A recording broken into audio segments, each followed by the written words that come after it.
Hey guys, this is my life in a nutshell. So like most people on this planet, I have a family. So the two most important people in my family are my far and my far. These two people moved to the United States from Finland in 1964. My father was only 12 years old to give them a better opportunity. They have the biggest impact in who I am today. I'll tell you a little bit about them later. As the time goes on, my mother and my father created two wonderful children, Kyle and Erin. They were inseparable. They always did everything together. But with the pressures of having two children, my father couldn't handle it and wanted a divorce. A little less than 2 years into Erin's life, that made the world spin. No father for her children, and no husband to love. My mother quickly realized as they moved in the condo next to her, she hired a nanny. So nanny's name was Yolanda, and I grew to love her like a mother, because she was basically my mom. July was the highlight of my childhood. From pretending to be a fan to pretending to be a mermaid to learning about the culture, I couldn't have asked for a better place to grow up. But paradise only lasted so long. My brother and I were getting older, and school was on the horizon, so my mother made the decision to take a job offer in Gurnee, Illinois as a nurse practitioner. As the four of us packed up and moved to Illinois, we knew everything was going to change. No more sunsets, no more beaches, no more fun. Although Illinois was definitely different from Hawaii, there were definitely some positives. I got to see my father's side of the family even more, and I also got to meet my best and amazing best friend and cousin, Jenna. Along with seeing my family and friends on my father's side, I was able to go on amazing trips to Colorado, Wyoming, and all these different places at a young age. It really helped me become one with nature, and I loved nature, and I wasn't scared of any animal or a critter or insect because I loved them and I got to know them. I was able to see my far and my far. They were there for everything. They took us to baseball games and museums. They were always there for our birthdays. They did everything they could to make us feel welcomed and whole to the family. So when my brother and I started school, we didn't really need Yolanda anymore. We didn't need can't I?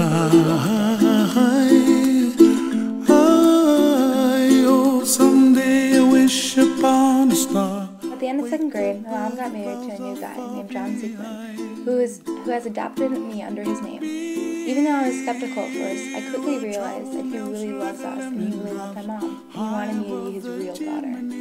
With us moving away from my best friend Keely and starting up a new school, I was really scared, and I grew to hate it. Somewhere over the rainbow, way up high. Although I didn't know at the time, my body was going through changes along with my personality, but I hated every minute of it. I went through several different stages. For example, I was a tomboy from 3rd to 6th grade, a jock from 6th to 8th grade, but really what hurt me the most was the fat kid. Going to a new school and having all these different names really made it hard for me to make new friends. I started hating myself, and I would draw a picture of a skinny, stylish girl every night and stick it under my pillow, praying that I would be different the next morning. With that prayers being ignored and my hatred growing towards myself, I felt lost, and I didn't know where God was. Through all the names, I was able to find an escape route. It was singing, which brought me happiness and joy. But as soon as that happiness came, it went. Soon in this winter break, I found out that my mom passed away from a brain cancer she'd been fighting. Although I was very depressed and missed her a lot, she gave me a locket that said, "If there ever comes a day that we can't be together, keep me in your heart and I'll stay there forever." With this knowledge that she is always with me and loves me, I started to appreciate the people in my life and my own self-worth.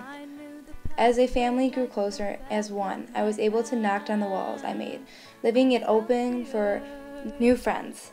But as I started accepting myself, I became weird and weirder, scaring people off a little bit. Complete, oh simple thing, where have you gone? Quickly after this happened, I created a friendship that would last a lifetime. Her name was Arden Burzon, and she is the craziest, wildest, funniest person I've ever met, which fit my personality perfectly. As we went and hung out every day and had sleepovers every weekend, we quickly became BFFs, LNMWHs, and told her everything. But with my friendship status changing, my body changed too. Between the end of 7th grade and 8th grade, I grew 8 inches. With my new body type and height, I found myself feeling awkward and like a tall freak at school. But with my new height, I found it gave me a great advantage with sports and gave me a different view of the world and people around me. From participating in these sports, I made many good friends and ended the middle school year by being happy, outgoing, and confident in my future. Although I was very skinny after the growth spurt, I quickly realized that I needed to work out to stay in shape.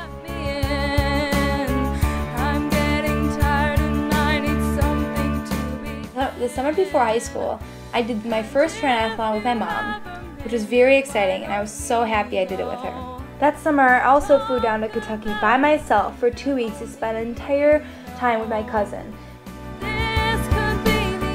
And I also started competitively sailing with my father. This summer is not only the most fun summer I've had in a long time, but it gave me the confidence and optimistic view for my freshman year. My freshman year was very busy, to say the least. I not only had 2 jobs as a lifeguard and referee, but I was a 2-sport athlete for Warren, played club volleyball and basketball, and was in all AP and honors classes my freshman year.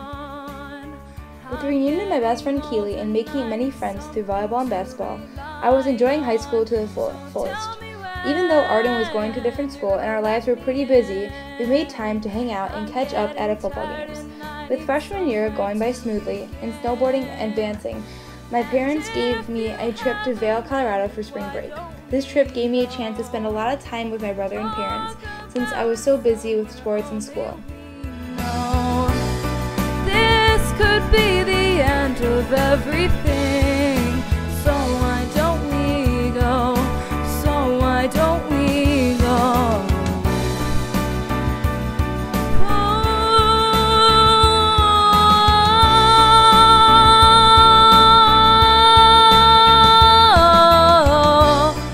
As we saw our family reconnect over this trip, we thought that it would be a good idea to invite the entire family to Hawaii over winter break. This not only gave me a chance to see my grandparents who lived out there, but it gave me a chance to see Jenna and really appreciate the people and things we have out there, such as Eel Needle, the freshwater lake, or the ability to go on a sailing trip with my family.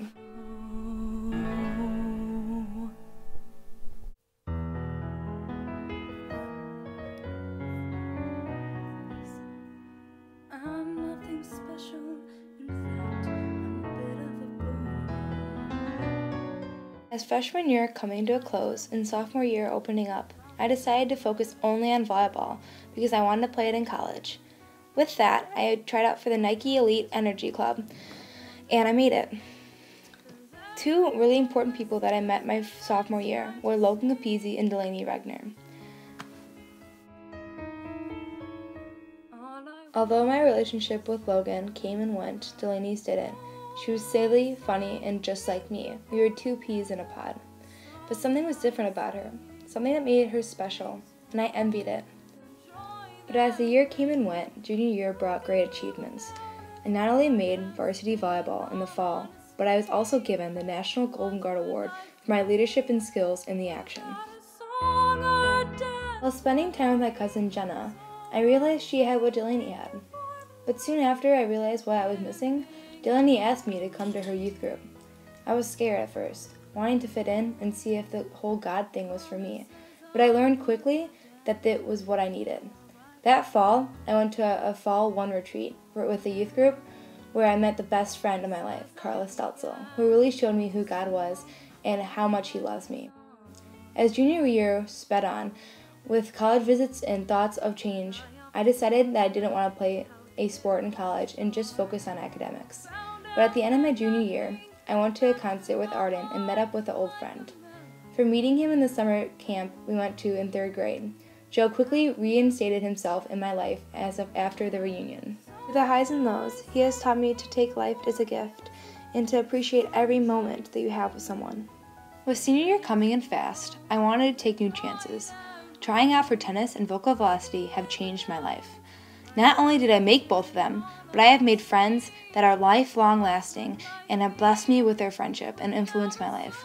From taking chances, I have learned to accept my failures, persevere through the hard times, and enjoy the triumphs when they come. So how did I get here? I got this way from one amazing mother and 4 amazing guardian angels who have crafted me into the empathetic, outgoing, and happy person I am today. Who am I? I am a human being named Erin who was placed on this earth to help save it from the humans who are destroying it. And where am I going? Well, for right now, I am planning on going to Eastern for education in pre-dentistry. My dream, though, is to raise enough money to advocate and educate people about global warming and how we have to change it. But thank you for listening and hope you enjoyed it.